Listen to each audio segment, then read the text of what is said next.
इस वक्त मैं आई केयर में मौजूद हूँ, जहाँ पे संविधान निर्माता बाबा साहब डॉक्टर B.R. अम्बेडकर जी के पर पोते राजा अम्बेडकर जी मौजूद हैं। मेरा सवाल कुछ ऐसा है कि देश विदेश से लेकर दौरा करते हैं सर जी, और लक्ष्य कुछ और है। मैं उसके लक्ष्य पे बात करूँगा। सर जी, पहले तो आपसे मैं एक सवाल कर रहा हूँ कि आपका पहला लक्ष्य क्या है?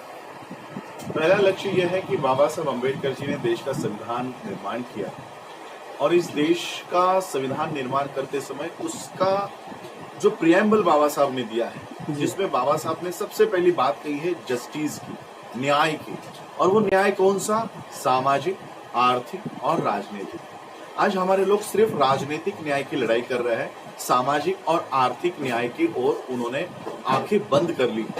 इसी सामाजिक और आर्थिक न्याय की बौद्धों की लड़ाई हम लोग उसका हमारा हेतु है, वही हमारा उद्देश्य है। जो बाबा साहब ने जिस क्रम में हम लोगों को न्याय के लिए लड़ने के लिए कहा है, उस न्याय की हम लोग बात कर रहे हैं। और बाबा साहब अम्बेडकर जी ने जाते जाते जो पर्यायी व्यवस्था हमें दी है बौद्ध धर्म के माध्यम से, उस बौद्ध धर्म के माध्यम से हम इस सामाजिक और आर्थिक न्याय की लड़ाई कैसे लड़ सकते हैं, उसके बारे में हम ये लड़ाई लड़ रहे हैं। दूसरा सवाल यह है, जो बाबा साहब डॉक्टर B.R. अम्बेडकर जी सपना देख रहे थे कि हमारा देश बौद्धमय हो, तो क्या हमारा देश बौद्धमय की ओर जा रहा है? जी, बौद्धमय की ओर नहीं जा रहा, ये आज हकीकत है। बौद्धमय होना मतलब क्या है? बौद्धमय होना मतलब है कि एक ऐसी व्यवस्था जहां पर भाईचारा हो, जाति व्यवस्था ना हो, ऊंच नीच ना हो। और अगर इस बुद्धिज्म के तत्वों को अगर आप एनालिसिस करके देश को देखो, तो आपको लगेगा कि भारत बुद्धिज्म की ओर नहीं जा रहा, बल्कि ये ब्राह्मणवाद की तरफ जा रहा है। बुद्धिज्म में एक तरफ समानता है, वही हिंदुइज्म में या ब्राह्मणिज्म में वर्ण व्यवस्था है, ऊंच नीच है।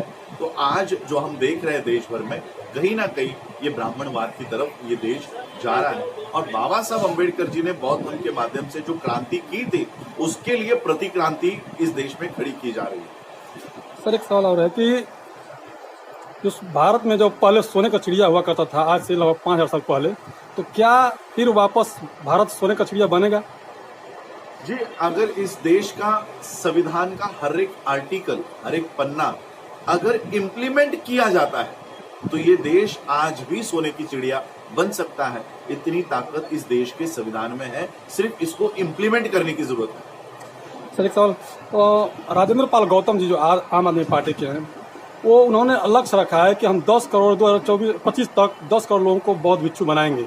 इस पे क्या आपका राय है? नहीं, बौद्ध धर्म में वो लेके आएंगे, बौद्ध भिक्षु नहीं बनाएंगे। बौद्ध धर्म की दीक्षा के कार्यक्रम हम लोग सभी लोग इकट्ठा होकर काम कर रहे हैं, अलग अलग लोगों की तरफ जा रहे हैं, अलग अलग स्टेट्स में हम सभी लोगों की टीम काम कर रही है। और हमारा ये लक्ष्य है कि 10 करोड़ को 2025 में बौद्ध धर्म की दीक्षा के माध्यम से ऑफिशियली रजिस्टर्ड बौद्ध उन लोगों को रजिस्टर करवाए। आज इस देश की लोक संख्या 132-135 करोड़ है, इसमें बौद्धों का परसेंटेज 0.6% है। यानी हम लोग इस देश में 10 करोड़ की संख्या, 1 करोड़ की भी संख्या हम नहीं दिखा पाए। और कहीं ना कहीं हमको 1% से हटकर अब 10% की ओर, यानी 10 करोड़ की ओर हम लोगों को बढ़ना है। ये लोग ऑलरेडी इस देश में है। इस देश में हम लोगों को पकड़ पकड़ के बौद्ध धर्म की दीक्षा देने की जरूरत नहीं है।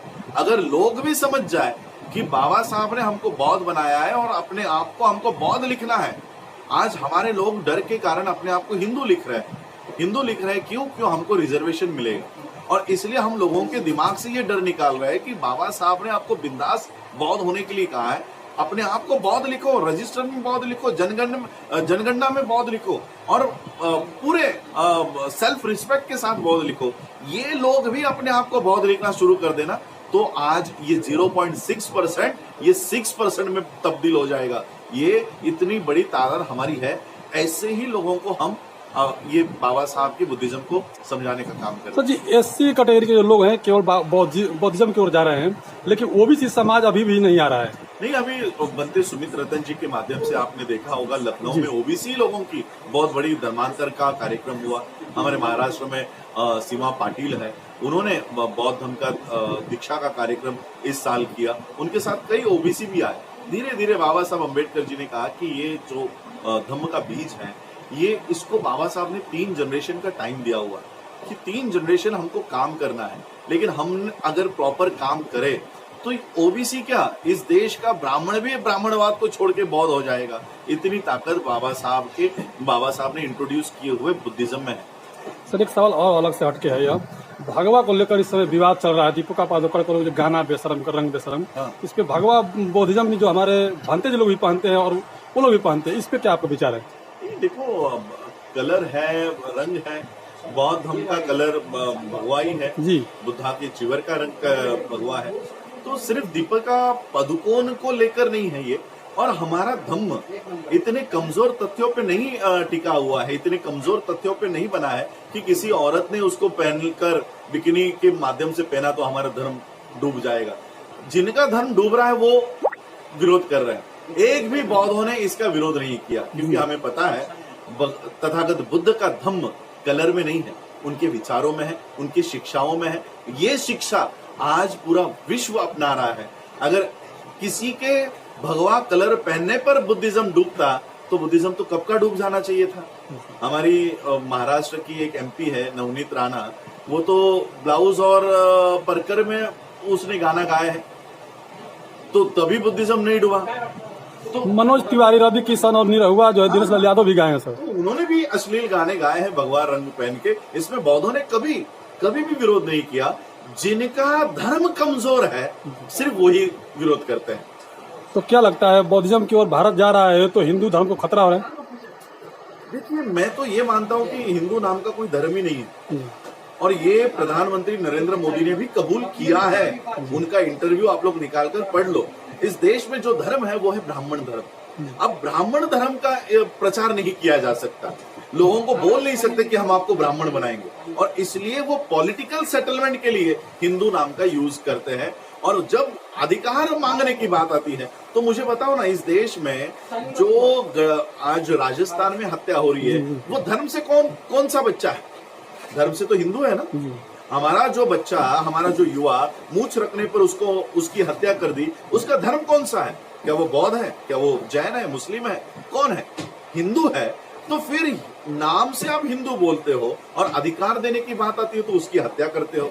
यानी मैं तो यही कहना चाहूंगा, ब्राह्मणों ने ये सिर्फ पॉलिटिकल सेटलमेंट की है। हिंदू नाम का कोई धर्म है ही नहीं, और जो धर्म है ही नहीं उसको खतरा किस बात का? एक सवाल और सर जी, क्या बहुजनों की सत्ता आएगी कि नहीं आएगी? क्योंकि बाबा साहब जो सपना दिखाए कि जो 21वीं सदी में बहुजनों की सरकार बनेगी, तो लग रहा है कि सरकार बनेगी या नहीं बनेगी? सरकार अगर बनानी है तो सबसे पहले हमें सामाजिक और आर्थिक, बाबा साहब ने जो संविधान के प्रियम्बल में लिखा हुआ है उस जस्टिस की लड़ाई करनी पड़ेगी। आज हमारा समाज सामाजिक तौर पर इकट्ठा नहीं है। समाज, सोसाइटी हमको तैयार करनी है। हम हिंदू धर्म में रह के समाज नहीं तैयार कर सकते, क्योंकि समाज के लिए जाति विहीन होना जरूरी है। और हिंदू धर्म जातियों का धर्म है, वो जातियों के ऊपर टिका हुआ है। और इसलिए जब तक आप उस धर्म को तोड़कर सिर्फ एक समाज नहीं बनाते, आप सोशल जस्टिस की लड़ाई नहीं लड़ते, और सोशल जस्टिस की लड़ाई नहीं लड़ते, तब तक आपकी इकोनॉमिक जस्टिस की लड़ाई शुरू नहीं होती। और इसलिए पॉलिटिकल जस्टिस अगर चाहिए तो सोशल और इकोनॉमिकल जस्टिस आपको हासिल करना होगा जिस दिन, वरना आज आप 21वीं सदी कह रहे हो, मैं तो कहता हूं बहुत पहले से इस देश का बहुजन सबसे पॉलिटिकल स्ट्रांग है। हमारे पास 135। सर जी एक सवाल आखिरी, क्या बहुजनों को सत्ता आएगी कि नहीं आएगी?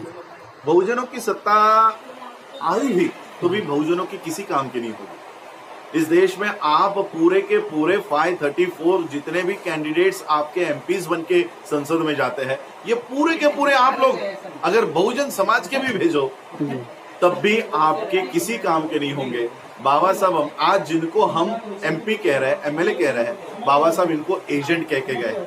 ये आज एजेंट बन गए हैं। एजेंट बन गए। ये एजेंट है, दलाल है, प्रस्तावित व्यवस्था का दलाली करने का काम कर रहे हैं। तो ऐसे दलाल चुनकर भेजना, मुझे नहीं लगता कि इसको मैं अपनी सत्ता कहूंगा। सर मेन स्ट्रीम मीडिया के बारे में क्या कहेंगे? मेन स्ट्रीम मीडिया, देखो मैं तो उसका अभिनंदन करता हूं कि वो अपने विचारों पे कायम है। पैसा उनका है, वो उनकी बातें बताएंगे। और मेन स्ट्रीम मीडिया के लिए मैं यही कहूंगा कि ब्राह्मण हमें नहीं दिखाएगा क्योंकि पैसा उनका है। वो ब्राह्मणवाद को ही प्रचारित करेंगे। ऐसा नहीं कि हमारे पास पैसा नहीं, हमारे पास भी पैसा है, हमारे पास विजन नहीं है। अगर हम हमारे पैसे मंदिरों में चंदा देने के बजाय अपना अपना मीडिया लगाने पर अगर खड़ा करे तो हम एक रात में ये मीडिया खड़ा कर सकते हैं, लेकिन हमारे पास विजन नहीं है। और इसलिए विजन हम लोगों को दूरदृष्टि तैयार करनी चाहिए और अपना पैसा किसी चढ़ावे पर चढ़ाने क्या क्यों तो आप लोग यहाँ पे गुजरात में वो कावड़ निकालते हैं, कावड़ यात्रा में हमारे बच्चे जा रहे हैं, ये पद यात्राओं में शिरडी में हमारे बच्चे जा रहे हैं। और ऐसे लोग अगर बाबा साहब के विचारों के ऊपर चलना शुरू कर दे, वो सिर्फ अपना मीडिया ही नहीं, अपना एजुकेशन सिस्टम भी खड़ा कर सकता है, अपनी बैंकिंग सिस्टम खड़ी कर सकता है और अपनी खुद की इस देश में एक पर्यायी व्यवस्था खड़ी कर सकता है। शुक्रिया सर जी बात करने के लिए। राजा अम्बेडकर जी थे, सारे सवालों का जवाब दिया, किस तरह से आप लोग देख सकते हैं, और शुक्रिया।